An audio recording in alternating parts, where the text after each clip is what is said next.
Badak Jawa merupakan spesies paling langka di antara 5 spesies badak yang ada di dunia, sehingga dikategorikan sebagai critically endangered dalam Red List Data Book yang dikeluarkan oleh IUCN. Badak Jawa juga terdaftar dalam Appendix 1 Convention on International Trade in Endangered Species of Wild Fauna and Flora sebagai jenis yang jumlahnya sangat sedikit di alam dan dikhawatirkan akan punah. Badak Jawa juga diklasifikasikan sebagai jenis satwa dilindungi berdasarkan peraturan pemerintah nomor 7 tahun 1999 tentang pengawetan tumbuhan dan satwa liar. Sejak IUCN menyatakan populasi badak Jawa yang terdapat di dataran Vietnam telah punah pada tahun 2011, kini populasi satwa tersebut hanya terdapat di Taman Nasional Ujung Kulon.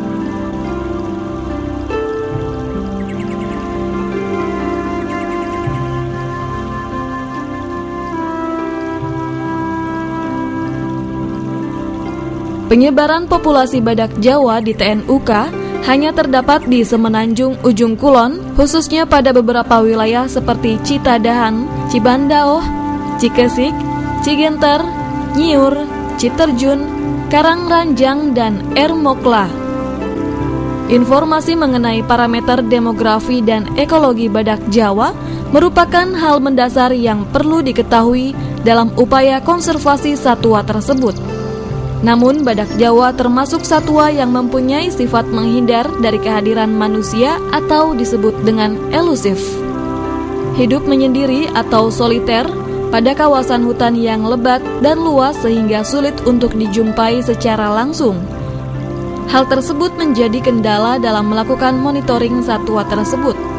Sejak tahun 1967 hingga 2007, monitoring populasi badak Jawa dilakukan dengan cara yang sangat sederhana, yakni dengan mengamati jejak kaki badak Jawa dan beberapa jenis temuan lainnya seperti kotoran, urin, bekas tumbuhan yang dimakan, dan bekas gesekan pada batang pohon.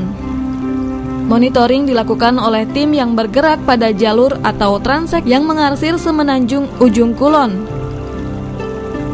Taksiran populasi badak Jawa hasil monitoring masih sangat bias dan seringkali menjadi perdebatan publik. Sejalan dengan perkembangan teknologi, pada tahun 2011, Balai Taman Nasional Ujung Kulon mulai menggunakan teknologi baru dalam melakukan monitoring populasi badak Jawa. Monitoring dilakukan dengan mengoperasikan kamera video trap jenis Tropicam merek Bushnell model 11945 pada lokasi yang sering dikunjungi badak Jawa di Semenanjung Ujung Kulon.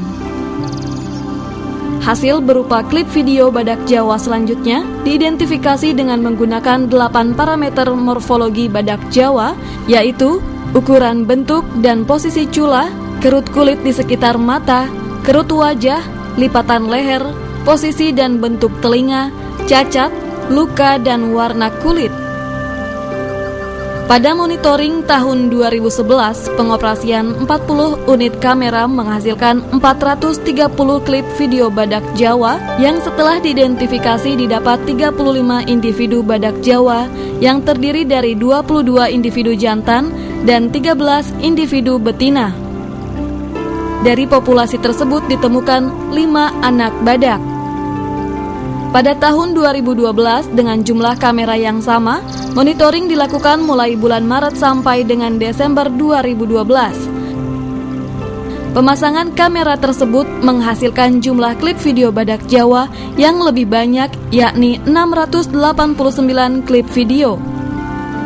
Dari hasil identifikasi didapatkan 47 individu badak Jawa yang berbeda, yang terdiri dari 30 individu yang telah tertangkap kamera video pada monitoring tahun 2011 dan tertangkap kembali pada monitoring tahun 2012, dan 17 individu yang baru tertangkap kamera video pada monitoring 2012. 5 individu badak Jawa yang tertangkap kamera video pada monitoring tahun 2011 dan tidak tertangkap kembali pada monitoring tahun 2012 Satu individu diantaranya yang bernama Sudara diduga mati pada bulan Februari 2012 dan 4 individu lainnya diduga berada di luar area penempatan kamera. Dari data tersebut dapat disimpulkan bahwa pada tahun 2012 jumlah minimum badak Jawa di Taman Nasional Ujung Kulon sebanyak 51 individu.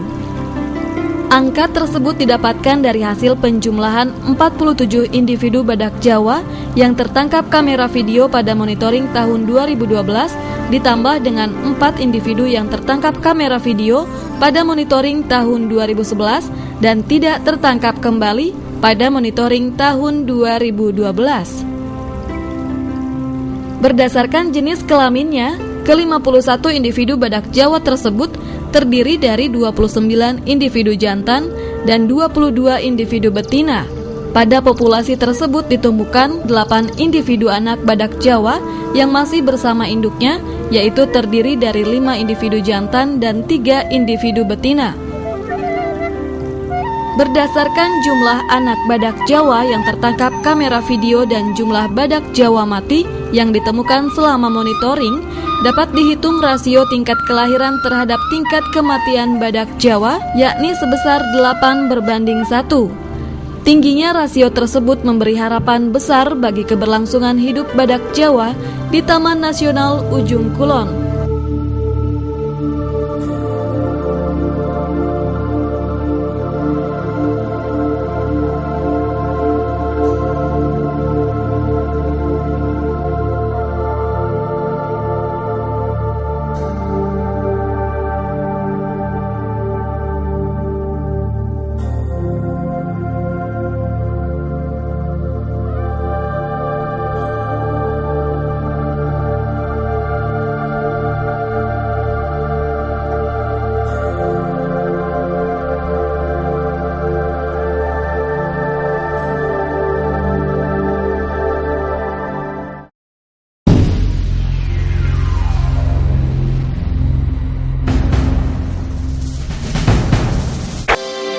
Sulawesi, gudang harta keanekaragaman hayati yang melimpah. Tersimpan di dalamnya berbagai satwa dan tumbuhan unik serta langka yang tidak dapat ditemukan di tempat manapun di permukaan bumi. Di antara berbagai keanehan para penghuni Sulawesi,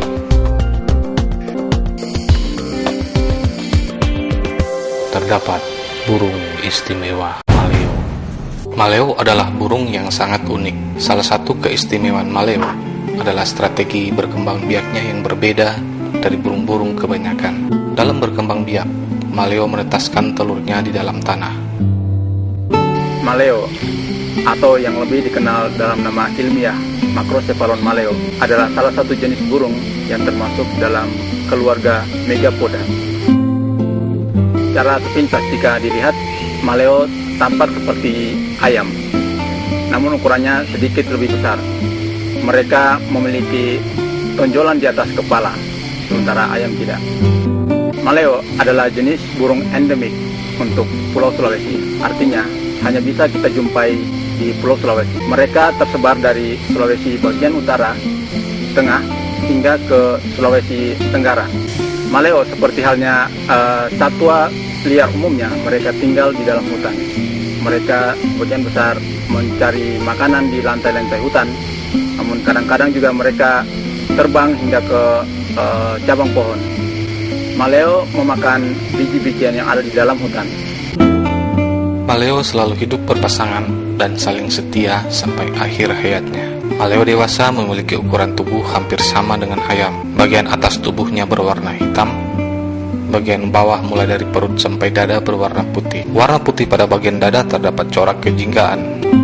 Jika dibanding dengan betina, corak jingga di dada sang jantan tampak terlihat lebih mencolok. Maleo memiliki kaki yang besar, kuku pendek, dan selaput di antara jari kaki. Ini untuk memudahkan penggalian lubang bertelur. Maleo diperkirakan dapat mencapai 20 tahun. Anak maleo juga tidak kalah hebat dengan induknya. Anak maleo memiliki ukuran tubuh 4-5 kali lebih besar dari anak ayam. Telur maleo sangatlah istimewa. Ukuran serta berat telur maleo diperkirakan mencapai 4-5 kali lebih besar dari telur ayam. Berat telur maleo berkisar sekitar 178-267 gram atau rata-rata 232 gram. Lebih dari setengah atau sekitar 67% isi dari telur maleo adalah kuning telur. Untuk menetaskan telurnya, maleo membutuhkan suhu tanah sekitar 32-36 derajat Celcius. Masa inkubasi atau pengaraman telur maleo sampai menetas mencapai sekitar 62-85 hari. Untuk kondisi tertentu, proses penetasan ini dapat menjadi lebih cepat atau sebaliknya akan lebih lama. Maleo betina dapat memproduksi telur mencapai 8-12 butir per tahun. Maleo tidak akan mengerami telurnya. Proses inkubasi atau pengaraman sepenuhnya tergantung pada kondisi alam, khususnya panas bumi atau sinar matahari yang menghangati tanah di mana telur maleo diletakkan. Pada waktu bertelur, sepasang maleo biasanya berkunjung ke nesting ground, lokasi peneluran. Mereka tidak langsung menggali lubang, tetapi melihat-lihat kondisi di sekitarnya, apakah aman atau tidak. Jika keadaan aman, mereka masuk ke dalam nesting ground, memeriksa lubang-lubang bertelur.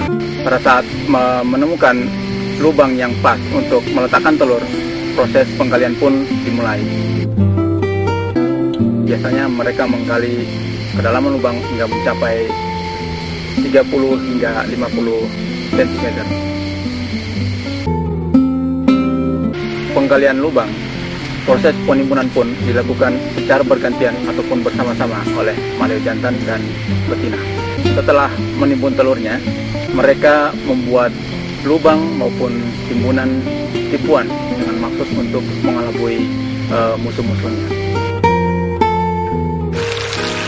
Sudah menjadi takdir bagi anak maleo harus mandiri sejak keluar dari cangkang. Berusaha mencapai permukaan tanah dengan jarak yang cukup jauh, 30-50 cm, bahkan ada pula yang mencapai 1 meter. Secara perlahan, anak maleo berjuang selama sekitar 48 jam, atau ia bergerak rata-rata 1,5 cm per jam untuk tiba di permukaan tanah. Perjuangan anak maleo tidak berakhir setelah mencapai permukaan tanah. Anak maleo harus berjuang seorang diri untuk bertahan hidup di alam.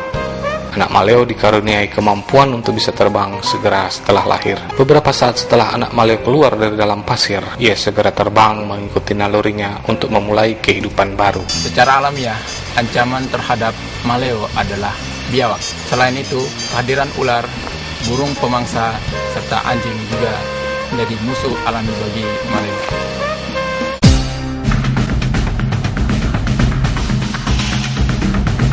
Upaya yang dilakukan adalah dengan melakukan pengamanan, melakukan dan menyelamatkan telur-telur maleo serta maleo dari ancaman-ancaman yang ada di sekitarnya.